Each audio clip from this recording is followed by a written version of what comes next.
삶을 살다 보면 도무지 이해되지 않는 시기가 있습니다. 기도했는데 응답이 없고 애써 잡았던 일들이 무너지고 좋았던 관계도 끊어질 때 사람들은 묻습니다. 하나님은 지금 무엇을 하고 계실까? 모든 것이 멈춘 것 같고 도움은커녕 더 깊은 어둠 속으로 빠져드는 듯한 순간, 그럴 때면 우리는 조용히 의심합니다. 하나님이 정말 나를 보고 계신 걸까? 어쩌면 당신도 지금 그런 시간 속에 있는지도 모릅니다. 모든 길이 막힐 때 인간은 본능적으로 발버둥칩니다. 더 많이 기도하고 더 많이 시도하고 때로는 절망 속에서 분노하기도 합니다. 하지만 아무 일도 일어나지 않습니다. 하나님은 대답하지 않으시고 상황은 더 나빠지는 것처럼 느껴집니다.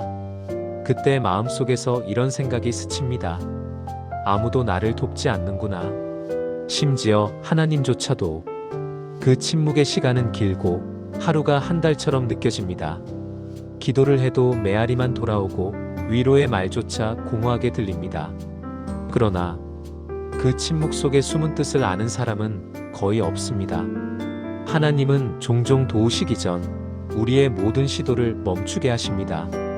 우리가 더 이상 아무것도 할 수 없을 때 그제서야 하나님이 직접 움직이시기 때문입니다.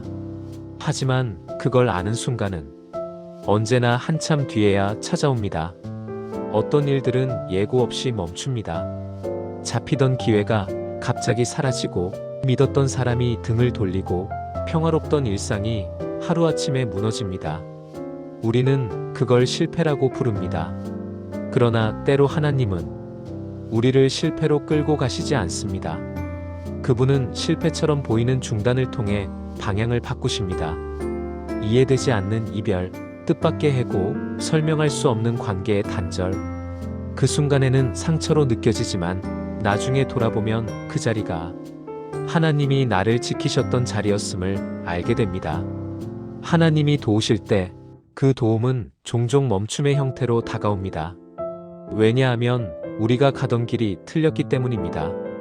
그리고 그분은 우리가 돌아보지 않으면 결코 볼 수 없는 방향을 향해 새 길을 준비하고 계십니다.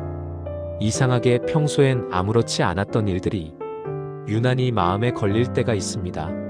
익숙했던 자리가 갑자기 답답하게 느껴지고 이전에는 괜찮던 선택이 불안하게 느껴집니다.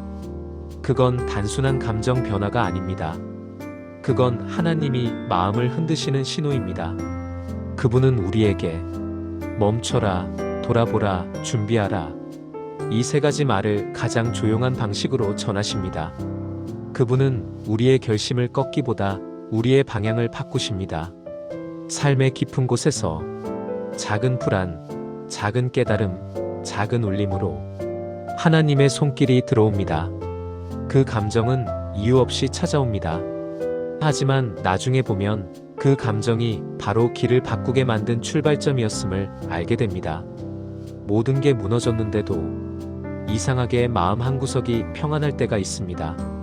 눈물은 나는데 두렵지 않고 길은 막혔는데 괜찮다는 확신이 들 때, 그건 바로 하나님이 직접 개입하셨다는 징표입니다. 그분은 문제를 바로 고치지 않으십니다. 대신 그 문제를 버틸 수 있는 마음을 먼저 주십니다. 그 평안은 세상이 주는 것이 아닙니다. 이해할 수 없는 평안, 설명할 수 없는 안정감. 그건 하나님의 손길이 이미 당신 곁에 닿았다는 뜻입니다. 우리는 종종 하나님이 왜 지금은 아무 일도 하지 않으실까? 하고 묻습니다. 그러나 시간이 흐르면 알게 됩니다. 그분은 가장 조용한 때에 가장 깊이 일하고 계셨다는 것을 어느 날 문득 느껴집니다. 아무것도 달라진 게 없는데 마음이 조금은 가벼워졌다는 걸. 기도가 여전히 막힌 듯한데 예전처럼 절망스럽지는 않습니다. 그건 하나님이 조용히 움직이기 시작하셨다는 신호입니다. 하나님이 도우실 때는 폭풍처럼 일어나지 않습니다. 그분은 아주 작게, 마치 바람이 방향을 바꾸듯 조용히 우리의 삶에 변화를 일으키십니다.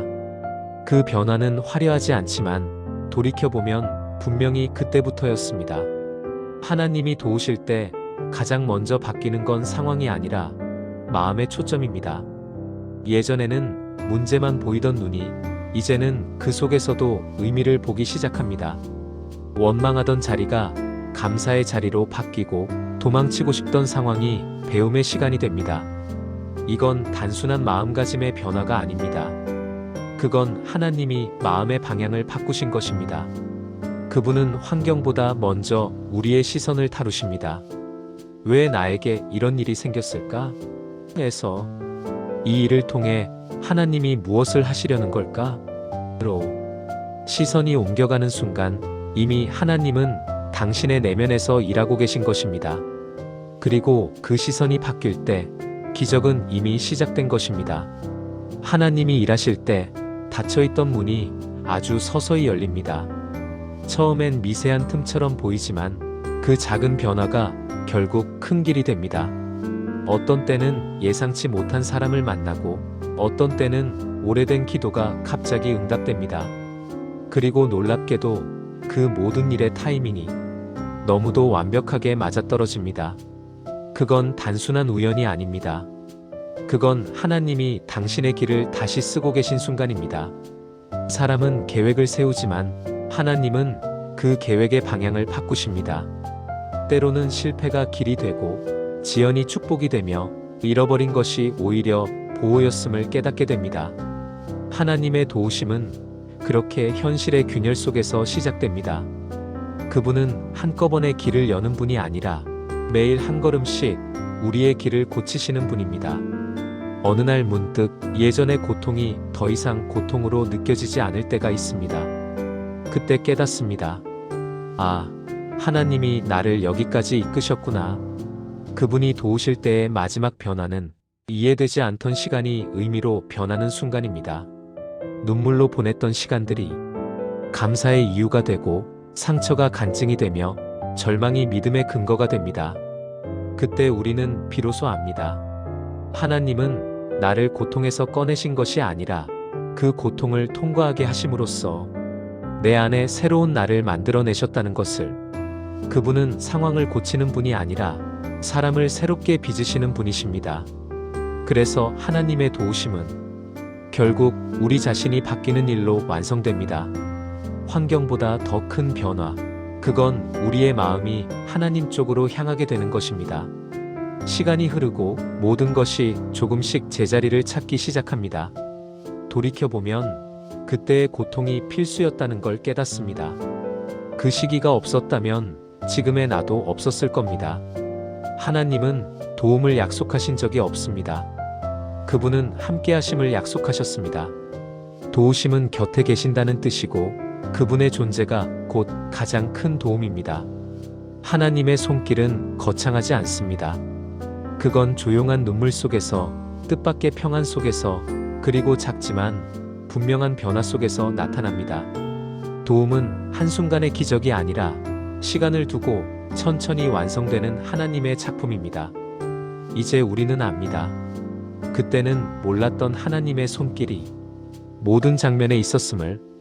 그분은 멈춘 것처럼 보여도 단 한순간도 우리를 놓지 않으셨습니다. 마음에 닿았다면 댓글에 아멘으로 함께 고백해주세요. 좋아요와 구독으로 다음 이야기에서도 하나님께서 주시는 은혜를 함께 나누시기 바랍니다.